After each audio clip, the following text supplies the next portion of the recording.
இப்போ முடிஞ்சிருக்கு. இன்னும் 4 பேப்பரையும் பேசியிருந்தா நாங்கள் 4 பேரும் கிளம்பி போயிட வேண்டியதுதான். நீ மெதுவாக பேசிட்டு வாயா, நாங்கள் போகிறோம்.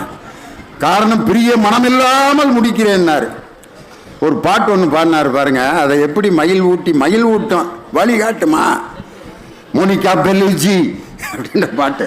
Monica I love you Monica, I love you Monica. அதில் எனக்கு பிடிச்ச வரி இதுதான். ஜிம்முடு ஜிம்முடு ஜிம் ஜிம் ஜிம் ஜிம் ஜிம் ஜிம்முடு ஜிம்முடு ஜிம் ஜிம்மா ஜிம்மா ஜிம் மோனிகா. ஒரு வயசான தாத்தா 85 வயசு வாக்கிங் வர்றப்ப இந்த பாட்டை போட்டு கேட்டுட்டே ஜிம்முடு ஜிம்முடு ஜிம் ஜிம் ஜிம் ஜிம் ஜிம் அப்படின்னு வர்றாரு. மயில் ஊட்டுதுன்னு நம்ம நினச்சிக்கிறதா? என்னையா அது? இலக்கியத்தில் எப்படிப்பட்ட பாடல்கள் எல்லாம் இருக்கிறது. இன்னைக்கு பார்த்தீங்கன்னா பாரதிதாசன் வர்ணிச்ச மாதிரி ஒரு பெண்ணை இதுவரைக்கும் வர்ணிக்க முடியுமா? கவிஞர் வாலிகிட்ட கேட்டாங்க, உலகம் சுற்றும் வாலிபன்கிற படத்தில் நிலவு ஒரு பெண்ணாகின்னு ஒரு பாட்டு எழுதியிருக்கீங்களே, எவ்வளவு அழகான பாட்டு, எப்படி இந்த கற்பனையை நீங்க கொண்டு வந்தீங்கன்னு கேட்டதுக்கு வாலி சொன்ன பதில், பாரதிதாசனின் பாடல் ஏற்படுத்திய தாக்கம்தான் அந்த நிலவு ஒரு பெண்ணாகி. நிலவு ஒரு பெண்ணாகி உலவுகின்ற அழகோ, நீரலைகள் இடம் மாறி நீந்துகின்ற குழலோ அப்படின்ற பாட்டு. பாரதிதாசன் இதை எவ்வளவு அழகா எழுதியிருக்கார் பாருங்க. நீலவான் ஆடைக்குள் உடல் மறைத்து நிலவென்று காட்டுகிறாய் ஒளிமுகத்தை, கோலம் முழுதும் காட்டிவிட்டால் காதல் கொள்ளையிலே இவ்வுலகம் சாமோன்னு எழுதினான் பாருங்க. நீலவான ஆடைக்குள் உடலை மறைத்து கொண்டு முகத்தை மட்டும் காதலி காட்டுறாளாம். அதுதான் எதுவான்? நிலாவான். அந்த கோலம் முழுவதும் காட்டிவிட்டால் காதல் கொள்ளையிலே இந்த உலகமே செத்து போயிடும், அவ்வளவு அழகானவ அப்படின்ட்டு. இந்த ஒரு அழகு தமிழ் இலக்கியத்தை விட வேற எங்கேயாவது நம்ம சுவைக்க முடியுமா? ராமனுடைய அழக கம்பர் வர்ணிக்கிறார். வெய்யோனொடி தன்னேனியில் வெறிசோதியில் மறைய பொய்யோ எனும் இடையானோடும் இளையானோடும் போனான். ராமன் கருப்பு. அப்பயே பாருங்க, கருப்பு தான் அழகுன்னு கம்பரு, கருப்பு தாண்ட அழகுன்ட்டு கம்பரே அன்னைக்கு. அதுக்கப்புறம் என்ன, இன்னமும் 5 நாட்களில் உங்களுக்கு தரும் சிவப்பழகி, இந்த கிரீமை போடுங்கள், கிரீம் போடுவதற்கு முன் கிரீம் போடுவதற்கு பின் சிவப்பா இருக்கா பொண்ணு அப்படின்னு இன்னும் கேட்கிறான். கம்பரே கருப்பு தாண்டா அழகுன்னாரு. அதுக்கு என்னென்ன வார்த்தையை போடுறாரு பாருங்க. மையோ மையி, மறி கடலோ கடல், மலை முகில் கருப்பு முகில், மையோ மறிகடலோ மலை முகிலோ, இதுக்கு மேல வேற ஒன்றும் சொல்ல முடியலையே, என்னடா பண்றதுன்ட்டு கம்பரு ஐயோ இவன் வடிவென்பதோர் அழியா அழகுடையான், ஐயோ முடியலப்பா அப்படின்ட்டார். இந்த அழகெல்லாம் வேற எந்த இலக்கியத்தில் நம்ம போய் பார்க்கறது? வள்ளுவர் லவ் பண்ணாம இருந்திருந்தா இப்படிலாம் எழுதியிருப்பாரியா? யான் நோக்கும் கால் நிலம் நோக்கும், நோக்காக்கால் தான் நோக்கி மெல்ல நகும். உண்மையிலே எங்கேயாவது நின்று அவர் சைட் அடிக்கலனா வள்ளுவர் இவ்வளவு தத்துவமா எழுதியிருக்க முடியாது. நான் உன்னை பார்க்கும்போது நீ மண்ணை பார்க்கிறாய், நான் விண்ணை பார்க்கும்போது நீ என்னை பார்க்கிறாய். யாரு? கண்ணதாசன். அத 2000 வருஷத்துக்கு முன்னாடியே யான் நோக்கும் கால் நிலம் நோக்கும், நோக்காக்கால் தான் நோக்கி மெல்ல நகும்னு காதலை பற்றி எழுதிய வள்ளுவனுடைய அந்த இலக்கியம் இன்னைக்கும் வாழ்ந்துட்டு இருக்கையா அப்படின்னு யாரு? விஜயகுமார். உண்மையிலே உங்க ரசனையை பார்த்து அவ்வளவு சந்தோஷமா இருக்கு. இப்படித்தான் மேடையில் ஒருத்தர் பாட்டு பாடிக்கிட்டே இருந்தாரு, வரிசையா பாட்டு, பழைய பாட்டுல இருந்து தொடங்கிட்டாரு. செந்தமிழ் தேன் மொழியால் அப்படின்னாரு முன்னால இருக்கவரு. அடுத்து அப்படியே ஒன்னொன்னா பாட்டு, வாலியோட பாட்டை பாடுறாரு, அப்படியே பாடிக்கிட்டே வந்தாரு. லாஸ்டா ஒரு பாட்டு பண்ணாரு. எந்த 10 பாட்டுக்கு அப்படியே தலையை ஆட்டினதை நிப்பாட்டவே இல்லை அவர். என்னடா இப்படி ஒரு ரசிகனை நம்ம பார்த்ததே இல்லையே, பாடிக்கிட்டே இருக்க இப்படி ரசிக்கிறாருன்னு. கச்சேரி முடிஞ்சு எல்லாத்தையும் பேக் பண்ணி வெளியே நடந்து போயிட்டு இருக்காரு, அப்பயும் தலையாட்டிட்டு இருந்தார். சரி மேட்ரை விசாரிச்சிட வேண்டியதான்ட்டு, ஓ என்னய்யா நிகழ்ச்சி முடிஞ்சு போய்கிட்டு இருக்கேன், இப்பயும் தலையாட்டிக்கிட்டு இருக்கீங்க, என் பாட்டை நினைச்சு தலையாட்டுறீங்களா? அதுக்கு அவர் கேட்டு சொன்னாராம், பிறந்ததுல இருந்தே மண்டையாட்டிக்கிட்டு இருக்கேன் ஐயா, நான் எனக்கு நரம்பு தளர்ச்சி, நான் மண்டையாட்டுறதை பார்த்துட்டு நீ இப்படி வரிசையாக பாடுவேன்னு நான் எதிர்பார்க்கவே இல்லைன்னா அந்த பாடகர் அப்பயே மூட்டை பூச்சி மருந்தை வாங்கி கொடுத்துட்டு இறந்துருக்கணும். அதாவது ஒரு மனிதன் ரசிப்பதையும் தலையாட்டுவதும் பல காரணங்கள் இருக்கு. அந்த இலக்கியத்தை கேட்டவுடன் எங்கள் திருவள்ளூர் மக்கள் அந்த பாரதிதாசனுடைய பாட்டை கேட்டோம்னா உங்கள் முகம் நிலவு போல் மலர்ந்திருந்ததை பார்க்கும் பொழுது இதுதான் இலக்கியத்திற்கு கிடைத்த ஒரு பெரிய வெற்றி. அதான் விஜயகுமார்.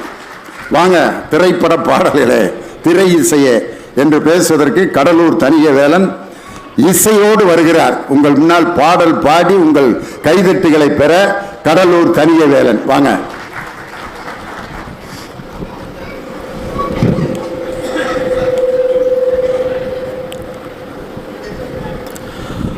காதலையும் வீரத்தையும் இரண்டு கண்களாய் கொண்ட தமிழினமே, உங்கள் அனைவருக்கும் காதலர் தின வாழ்த்துக்களை தெரிவித்து உரையை துவங்குவதில் பெருமை கொள்கின்றேன். புத்தக திருவிழா வாழ்த்துக்கள் சொல்லுவேனா?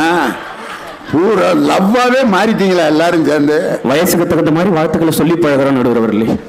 விஜயகுமார் மகளை கட்டி கொடுக்க போறாரு. அவரே இவ்வளவு மூடுல இருக்கும்போது இப்பதான் குழந்தைய பெற்றிருக்கான். அப்ப அவனுக்கு எப்படி இருக்கான் மூடு? தம்பி நொறுக்குடா, ஓ ஏரியா தான் இன்னைக்கு. நடுவர் அவர்களே, சில பேருக்கு வைத்தறிச்சல் இருக்கும். நமக்கு இதெல்லாம் கிடைக்கலையே அப்படின்னு வைத்தறிச்சல் படுறவங்க ஒரு சாரர். நமக்கு கிடைக்காததெல்லாம் அடுத்தவனுக்கு கிடைக்குதே அப்படின்னு வைத்தறிச்சல் படுறவங்க ரெண்டாவது வகை. இன்னைக்கு வேலண்டைன்ஸ் டே இல்லையா? விஜயகுமார் அண்ணன் காலையில இருந்து பார்த்திருப்பாரு.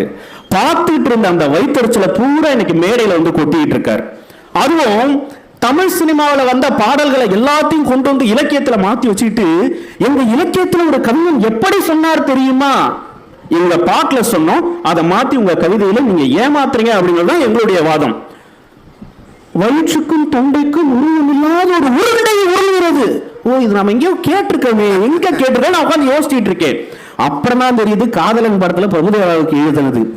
வாய்மொழியும் எந்தன் தாய்மொழியும் இன்னும் வசப்படவில்லையடி, வயிற்றுக்கும் தொண்டைக்கும் உருவம் இல்லாதொரு உருண்டையும் உருளுதடி, காத்திருந்தால் எதிர்பார்த்திருந்தா ஒரு நிமிஷமும் வருஷமடி, கண்களெல்லாம் என்னை பார்ப்பது போல் ஒரு கலக்கமும் தோன்றுதடி. இன்னொரு சொன்னார் தெரியுமா, காதலித்து பாருங்கள், ஒன்று சொர்க்கம் இல்லை நரகம். எதுக்கு கத்தறீங்கிற? அவன் கேட்டான் சார், சினிமா பாட்டுல திரை இசையில அழகா கேட்டான். இது சொர்க்கமா நரகமா சொல்லடி உள்ளபடி, நான் வாழ்வதும் விடை கொண்டு போவதும் உங்கள் வார்த்தையில் உள்ளதடி. இனி ஒண்ணு சொல்லி வைங்க.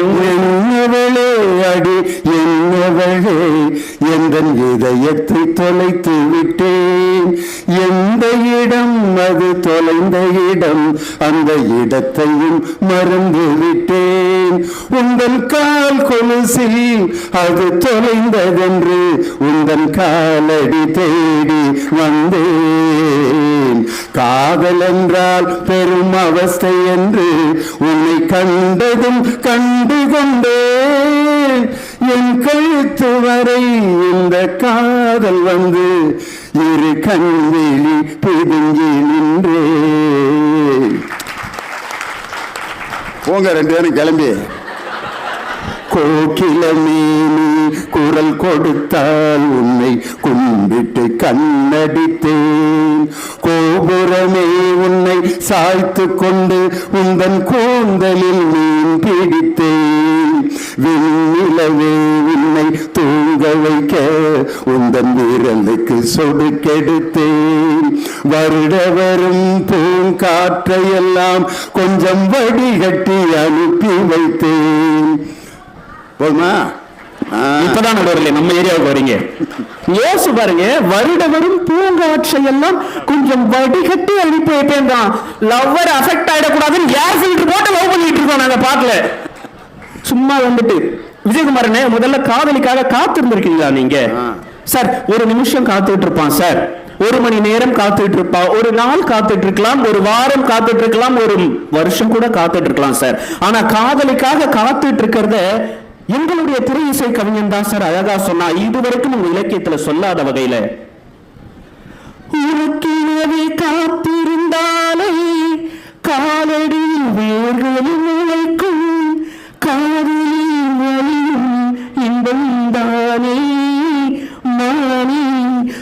அவளது பேரை எழுதி பக்கத்துல எனது பேரை நான் எழுதி வச்சேன். அத மழையில் நனையாம கூட பிடிச்சே மழை விட்டு நான் நினைஞ்சேன். ஏ பிள்ளை பிள்ளை காதலிய பிள்ளையாவே பாக்குறான் சார். அதே கவிஞன் தான் சொல்லியிருப்பான், தந்தை என்று அது பிறக்கும் வரை, தாயின் அன்பு அது வளரும் வரை, தோழி ஒருத்தி வந்து தரும் அன்பு உயிரோடு வாழும் வரைன்னு சொன்னான். தமிழாசிரியர் தானே நீங்க? இந்த மாதிரி பாட்டெல்லாம் கேட்க மாட்டீங்களா நீங்க? மோனிகா வயசுக்கு இந்த பாட்டை கேட்டு பழகுங்கிறேன். நீங்க அது இன்னொரு சொன்னார் தெரியுமா? விளக்கு எரிய வைத்து வெட்கத்தை அணைத்து விட்டால் நீங்க கரண்ட் பில்ல கட்டதை விட்டுட்டு ஸ்கூல் ஃபீஸ கட்ட வேண்டியதா இருக்கும். இதை கூட எங்க கவிஞர் தானே சொன்னான். உங்க கவிஞர்லாம் சொல்லல, நாங்க தான் பாம்பு என்ற படத்துல பாட்டுல சொன்னோம்.